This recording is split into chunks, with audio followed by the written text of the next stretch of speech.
Wednesday, February 25th, 2026. A federal convoy moves quietly through San Miguel Contla, a small locality inside Santa Cruz, Tlaxcala, 117 kilometers east of Mexico City. No sirens, no announcement, just the kind of stillness that comes right before something violent happens. A vehicle, no license plates, wrong part of town, wrong time, wrong person inside. They pull it over. Let's be real. This wasn't luck. This was weeks of field intelligence across 5 federal agencies: the Navy, the Secretariat of Security, the Attorney General's Office, the Army, and the Guardia Nacional. All 5, simultaneously, in Tlaxcala. When you mobilize that kind of firepower for a single arrest, you are not chasing a mid-level dealer. Inside the vehicle, Isaac Moreno Romero, alias El Hacha, the Axe, narcotics, and 1 fragmentation grenade, artefacto explosivo de uso exclusivo de las Fuerzas Armadas, exclusive military ordnance, standard equipment, apparently, for a CJNG regional boss on a routine drive. 1 pulled pin. That's all it would have taken. Moreno Romero commanded a criminal cell that originated 800 kilometers away in Nayarit and pushed violently into the heart of Mexico. Nayarit to Tlaxcala, coast to center. That's not a local gang expanding its block. That's a paramilitary franchise opening a new branch. He ran the kidnappings, the cobro de piso, the floor tax every small business owner pays just to keep their doors open, the fuel theft, the homicides, and the war against rival groups. All of it. He was arrested, read his rights, transferred to the Ministerio Público. Case open. But this arrest didn't happen in a vacuum. It happened 3 days after something seismic, something that shut down Mexico's second-largest city and sent shockwaves across 20 states. This is an aftershock, a signal that the government is not stopping. To understand why El Hacha's capture matters, you need to understand what happened on Sunday, February 22nd, in a mountain town called Tapalpa, in Jalisco, because that is where the king died. Isaac Moreno Romero did not start in Tlaxcala. He started in Nayarit, a Pacific coastal state that has been CJNG territory for years. Somewhere along the line, he was given an assignment.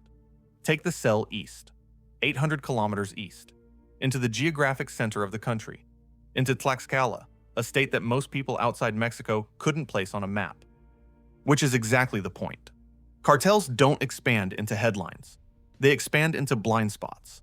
And El Hacha built something real out there. Let's talk about what the cobro de piso actually means in practice, because the phrase gets used a lot, and the reality gets sanitized. Imagine you own a small restaurant, a tortilleria, a hardware store. One day someone comes in, not aggressive, not loud, just matter of fact, and explains that operating in this area comes with a fee. Weekly, monthly, non-negotiable. Miss a payment, and the consequences are not a lawsuit. They are a fire. Or worse. That is the cobro de piso.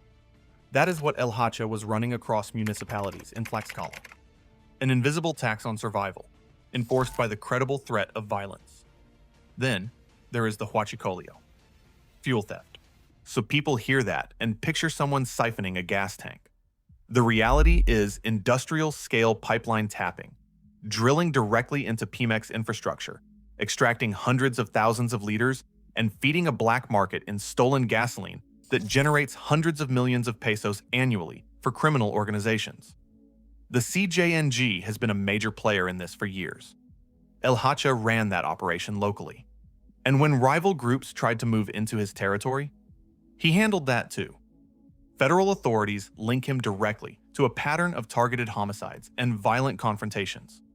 The enforcement arm of a criminal economy that required constant defense. Here is what makes his arrest strategically significant beyond the man himself. The intelligence operation that led to El Hacha was not, according to the SSPC, about extortion or fuel theft. The stated objective was the disruption of estructuras criminales dedicadas al tráfico de drogas sintéticas, criminal structures dedicated to synthetic drug trafficking, fentanyl, methamphetamine, the pipeline that flows north, ultimately, into the United States. El Hacha was a node in that pipeline, the man responsible for keeping the CJNG's economic infrastructure in central Mexico operational. Remove him now, at this exact moment, while the organization is leaderless and scrambling. And you don't just arrest one man. You collapse a regional support structure at the worst possible time for the people who depended on it. That is the strategy. And it started 3 days earlier, 800 kilometers west, in the mountains above Tapalpa. Sunday, February 22nd, 2026. Tapalpa, Jalisco. Elevation 2,000 meters. Mountain pine forest. The kind of place you go to disappear. Nemesio Ruben Oseguera. Cervantes had been disappearing for over a decade. The founder and supreme leader of the CJNG. The man the United States had placed a $15 million bounty on. The most wanted criminal in North America. And for years, nothing. No confirmed photographs taken in decades. No verified location. A ghost who ran a paramilitary empire from the shadows. What broke him was a woman. Military intelligence had been tracking a trusted associate, a man connected to one of El Mencho's romantic partners. On February 20th, that associate drove the woman to a secluded cabin complex on the outskirts of Tapalpa. She met with El Mencho. She spent the night. And then, on February 21st, she left. He stayed. That was enough. Within 24 hours, Mexican special forces, backed by 6 helicopters, Air Force reconnaissance aircraft, and ground units positioned in states bordering Jalisco to avoid raising suspicion, finalized the plan. Before dawn on February 22nd, they moved in. The cartel opened fire immediately. El Mencho and his inner circle fled into the dense forest surrounding the compound. A special forces team split off and pursued them into the trees. A second firefight. A military helicopter took gunfire and made an emergency landing near Sayula. And then, El Mencho was found, hiding in the undergrowth, shot, along with 2 bodyguards. He was loaded onto a helicopter bound for emergency medical treatment. But the aircraft never made it to Guadalajara. Security forces, fearing CJNG retaliation in the capital, diverted to Morelia International Airport. From there, an Air Force plane carried the body to Mexico City. Nemesio Oseguera Cervantes died mid-flight. The king bled out in the air. Now, most coverage stopped there. Here is what most outlets missed. Within hours of the announcement, El Mencho's right-hand man, Hugo Cesar Macias Ureña, alias El Tuli, took operational control. He didn't mourn. He activated. He began directing narco-bloqueos across Jalisco, coordinating arson attacks on businesses and government installations. And, this detail matters, he put out a standing bounty. 20,000 pesos, 20,000 pesos, for every soldier killed. A live price on the heads of Mexican National Guard members. Mexican paratroopers from the Brigada de Fusileros Paracaidistas tracked him to El Grullo, 62 miles from Tapalpa. He tried to flee. They shot him. And when they searched the body of the man who had been paying bounties on soldiers, they found $1,400,000 in mixed U.S. currency. Cash. On his body. In a car. 62 miles from where his boss died. The retaliation he helped ignite lasted 48 hours. 250 narco-bloqueos across 20 states. Over 200 fires. 23 inmates broken out of a Jalisco prison under armed assault. 25 National Guard members dead. 70 total killed.